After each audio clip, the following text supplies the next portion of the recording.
আসসালামু আলাইকুম, সবাই কেমন আছেন? আমি ভালো আছি আলহামদুলিল্লাহ।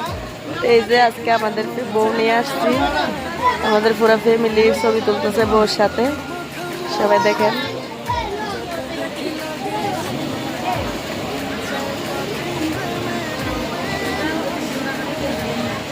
আমাদের বউ